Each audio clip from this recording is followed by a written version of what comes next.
I'm your host, Enzo Mecca. And I'm Jessica Brown, the co-host. And today we have a special guest from the US. Her name is Diane Morrison. She's a QHHT practitioner, a level 3. And welcome, Diane. Can you tell us what city you're calling in from? Yes, hi. Nice to see you both. And thank you for having me here in this interview format. It's really nice to be able to get on and chat about something that I love. So I am in the US, I'm in Western Massachusetts, and it's a little town called Turner's Falls in a larger conglomerate town called Montague. So 5 villages in Montague. Turner's Falls is a little village in our larger town of Montague. Western Mass, the other Massachusetts. Excellent. Yeah. So QHHT, I understand there's 3 levels of practitioners. And also, by the way, you moderate a forum as well. Can you tell us a little bit about that before we go back to the 3 levels? Yes, that's the official QHHT official forum.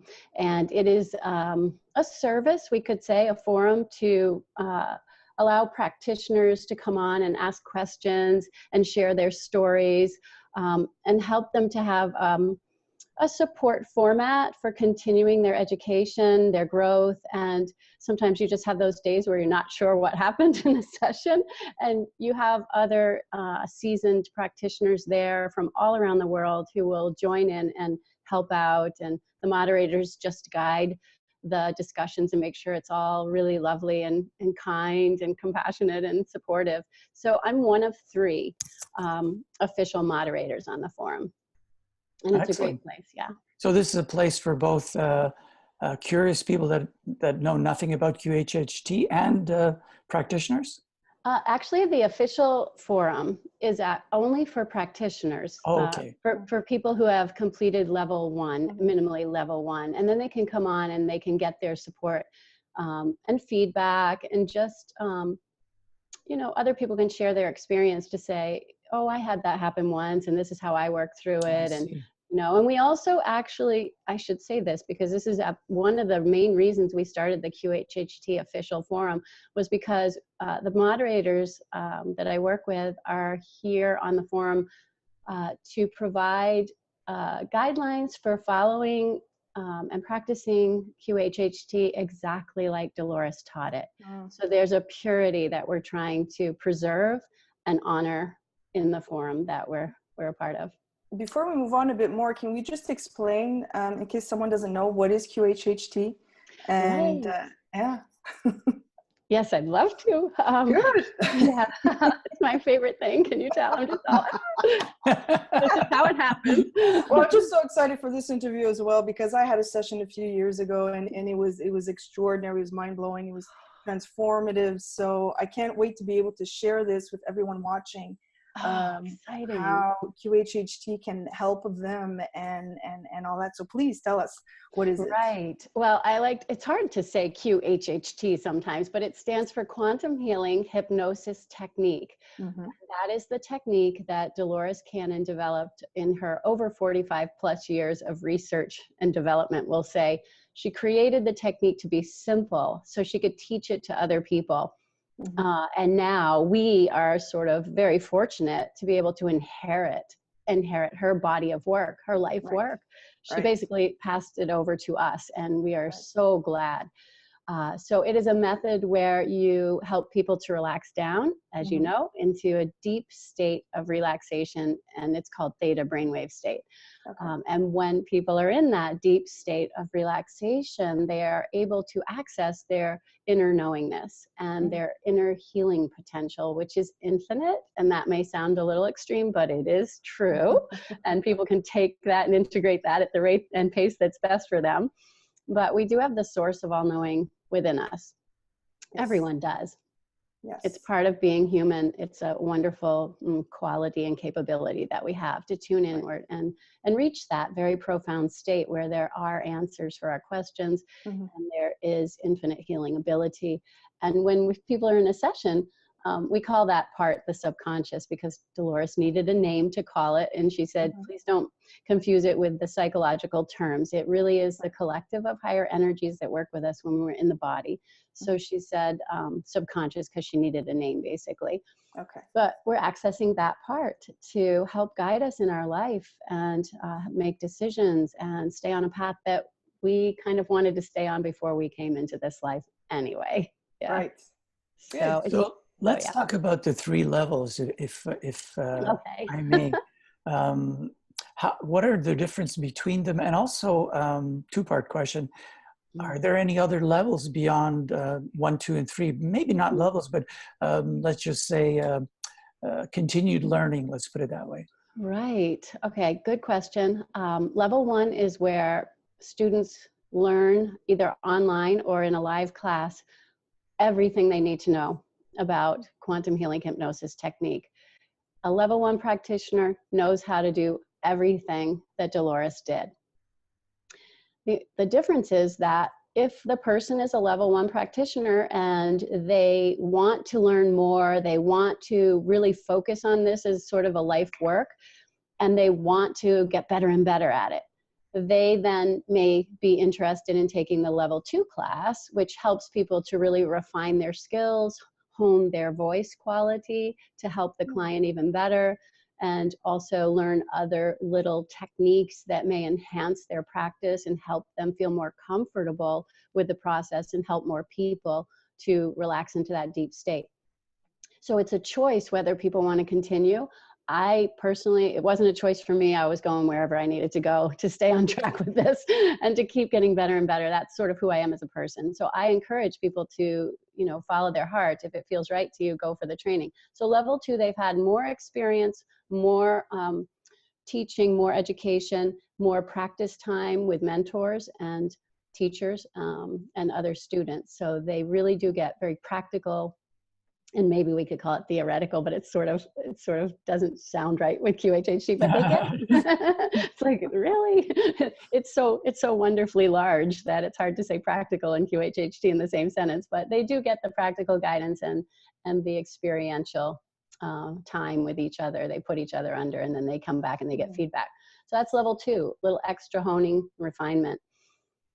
Level 3 was a level that we created with Dolores and Julia when Dolores was still on the planet. And basically she created level 3 because so many people wanted to come and see her for sessions, and she was traveling the world and she was so busy that she needed to be able to refer people to practitioners that she knew were doing the technique just like she did. So a group of us gathered and problem solved and created a pilot group and created level 3. And I like to joke about this because it's kind of funny to me. We'll see if it is for you. But I like to say that we created it as a group, as a pilot, and then we all had to pass the tests of the level, and we all failed. Setting high standards. Well, it was Dolores and Julia. So we were learning from the master. And she really, really was very clear that she wanted to make sure that when people called her, she could say, you can go to this person because I know they do it like me. Okay, 45 plus years research and development and honing her technique that she created, and we were going to try to do it like her in a little bit of time. So the standard was high, and we were all willing to stay the course. And I think that's something that is really important when you want to stay the course in anything in your life. You know it's going to be challenging, but it wouldn't be as much fun if it didn't have a little challenge. So level 3 was really, really walking through the fire and getting refined and coming out the other side feeling really good about it and feeling like it was so worth it. So level 3 was so that she could kind of pass some of her clients off to the group. And now it continues, and more people are realizing that level 3 isn't like a class. It's very much like a peer review. So you come with your work, you have to demonstrate your work in video and audio format, and then you have to go to the class and have it reviewed in person, and it's a multiple day experience. So people that come to level 3 have decided that they really want to practice it like Dolores practiced it, and they want to make this more their full-time work, you know. And any other levels above it or other areas that you study? You know, at this point, I'm going to tell you yes, but it's sort of a little different twist on it. It's not necessarily a level, but one of the things that I found as a level 3 practitioner with my other co-practitioners at level 3 is that we have now become able to assist Julia with teaching. And that was sort of a dream of mine. I didn't really know how in the beginning that this would happen. But I remember when Julia was saying, Dolores had a vision. She wanted to create a university. That's still on the back burner. That's still in the works. But I remember the time that we were in Arkansas, and Julia said, so if anybody feels at all drawn towards being part of the university and maybe teaching, let me just see show of hands. And my hand went up without me really realize, like I wasn't, my hand was going up by itself. Like, oh yes, the whole self wanted that. And then I put my hand down and I went, I don't have the qualifications to do that. And the conscious mind kicked in and said, oh, girl, you can't do that. But my hand told me I could. So now we do have a few of us who are certified to teach level 1 companion class. This is the first time that anybody other than Dolores and Julia are allowed to participate in an official way in the teaching. So that is, I think that's another level. And to infinity and beyond, we'll say. That's fantastic. Can you tell us, sorry, Jessica, can you tell us how long you've been practicing, and were you taught directly by Dolores by any chance? Yes. Yes, I was. I was taught by Dolores and Julia because she was always assisting her mom. So it was the two of them, but I was taught by Dolores, all 3 levels. I was very fortunate to be in that group and to be in that time-space matrix, we could say. So I'm just feeling completely blessed by having that. Wow, that's excellent. What I want to know is how did you discover QHHT? Because I know you have a conventional and science-based background when it comes to healing and helping people. Yes. So I'm interested to know how you stumbled along QHHT and decided to make the shift as your own journey and life path and career. Yes. And I'll tell you, I didn't finish you wanted to know when I started, Enzo. So it was 2011. And wow. That's when I took my level 1 class. And I will say that I probably got her book Custodians in about 2010, the end of the year. And I always say this, that when I read that book, everything changed inside of me. Everything clicked, everything. It almost felt like a physical docking thing, chunk, chunk, chunk, you know, everything aligned, everything I always wondered about, kind of had experiences with and believed in.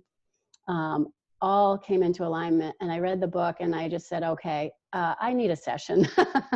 Usually that's how it starts. I need a session. Oh my God, I need to meet Dolores and I need her to give me a session. And then I quickly found out that there was quite a long waiting list, and that wasn't going to do. So I called them and I said, okay, I'm not waiting to see Dolores. How can I get with her? I just need to be around the woman. How do I go? It was so clear to me that I just needed to go to Dolores in any capacity.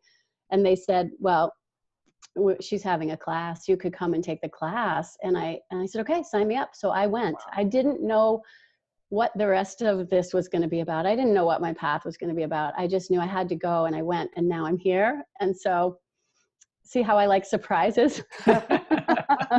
Surprise tag, you're going to do this, right? So yeah, my background is really more traditional healthcare, occupational therapy.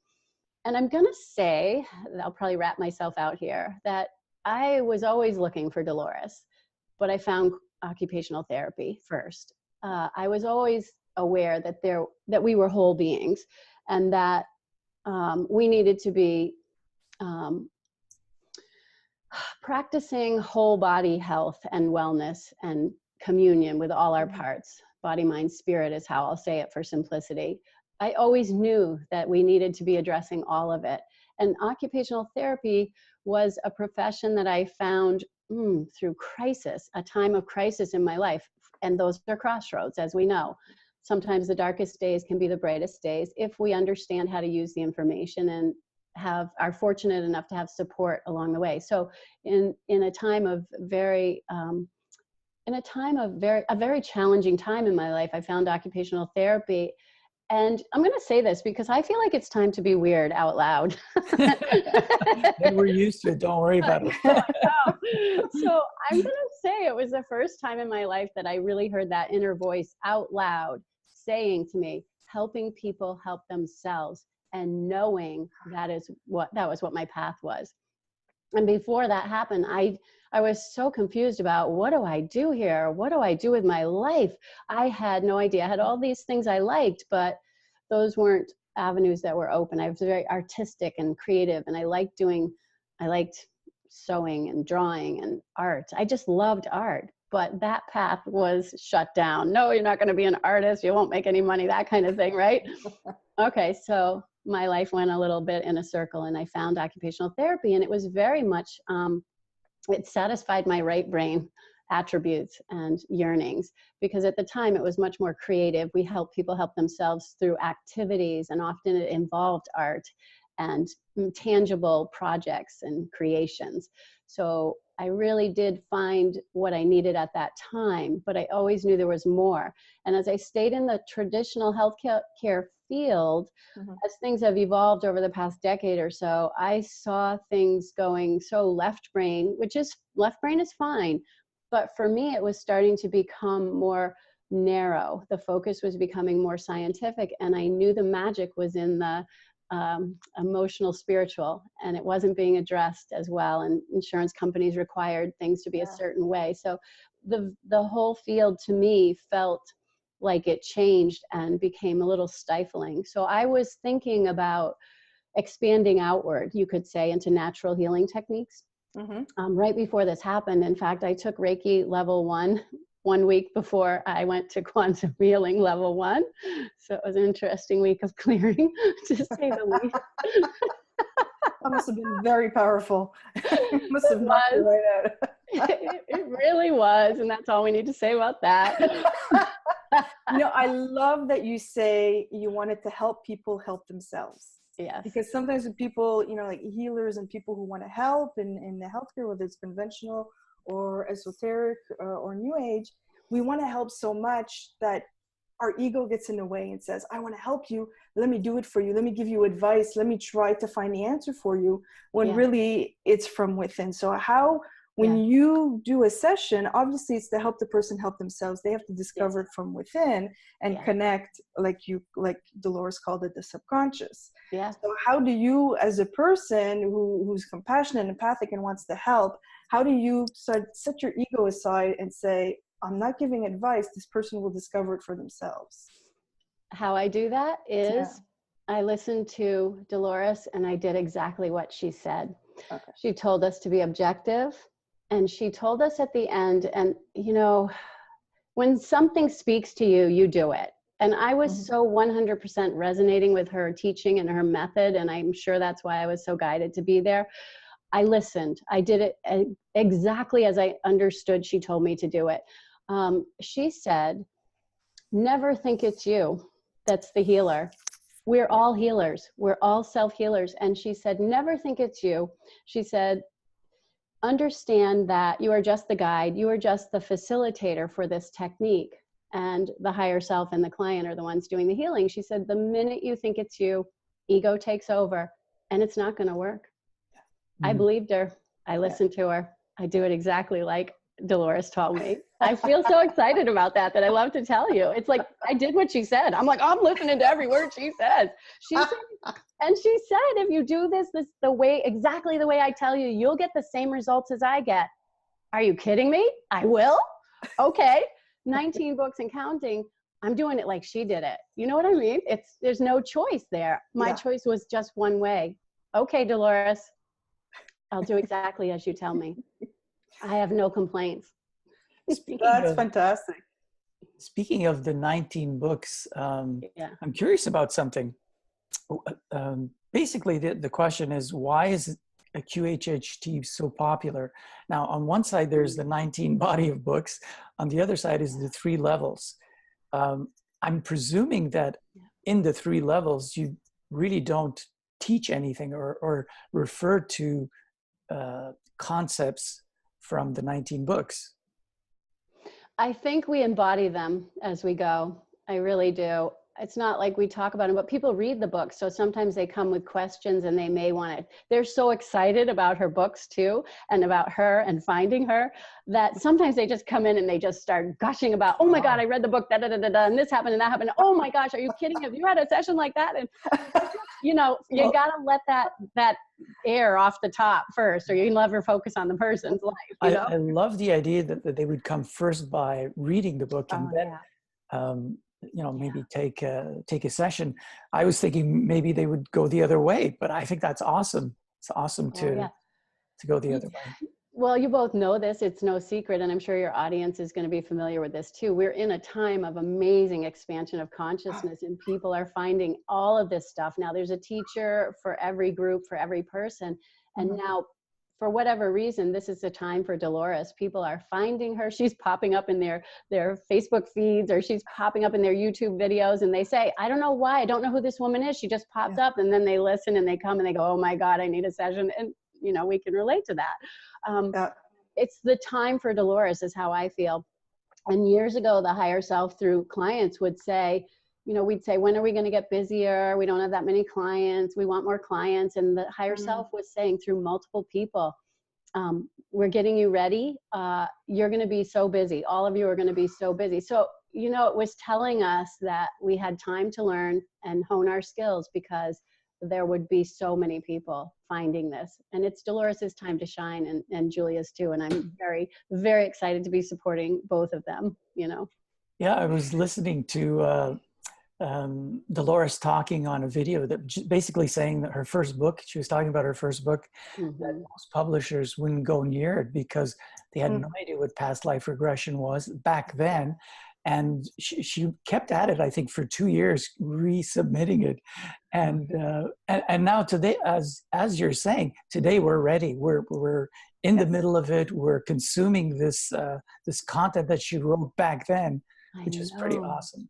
I know. And she and her husband stumbled upon the information that came through the client for the first book, 5 Lives Remembered. So can you imagine? And can you imagine how centered and grounded those two were, Dolores and her husband, that they could sit bedside and hear all that coming through and just be curious and not really be shaken by it? They're so solid.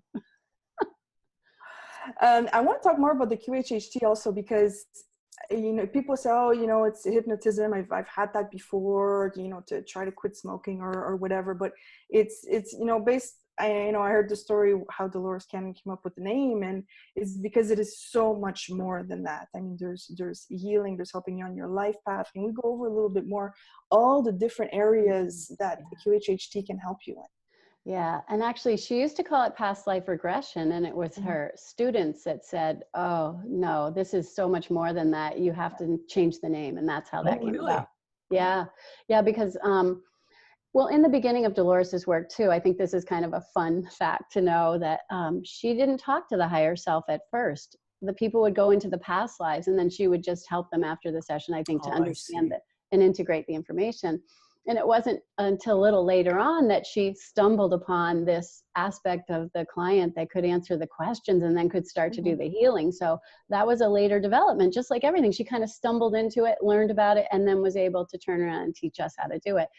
So it became very quantum. So that's why the name Quantum Healing Hypnosis Technique. Yeah.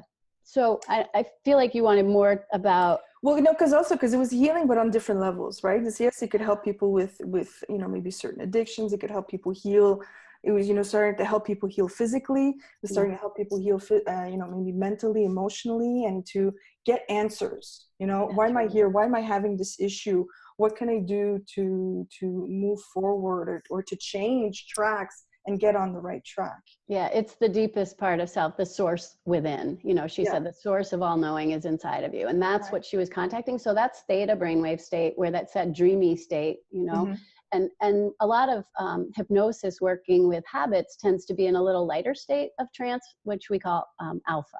So it's a different level of consciousness, and it still helps, but it's mostly alpha might be where you're working on suggestions and habits and things like that.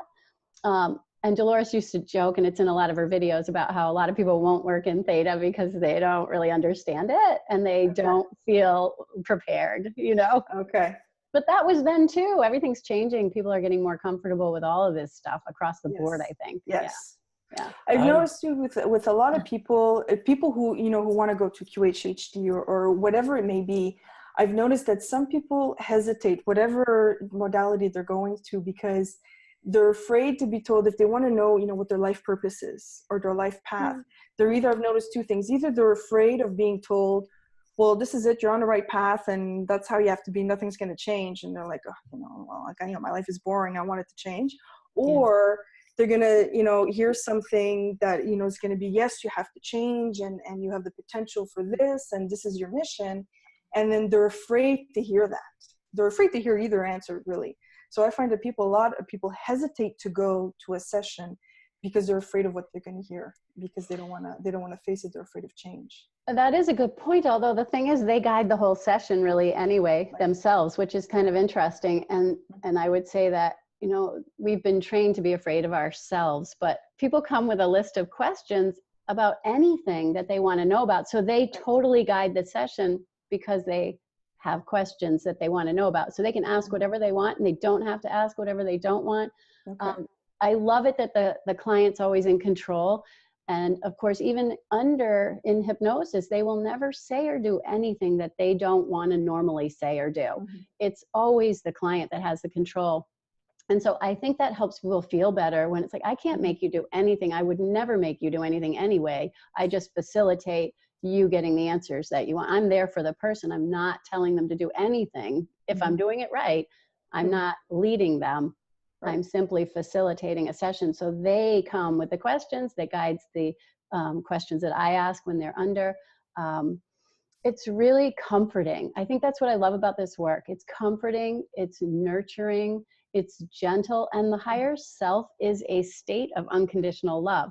So if you fear unconditional love, maybe that explains it. But I think a lot of us crave it and we don't even know what it is until we have a session. And then we're like, oh my God, how could I have been nervous about this? It's the best feeling I've ever had in my entire life, right?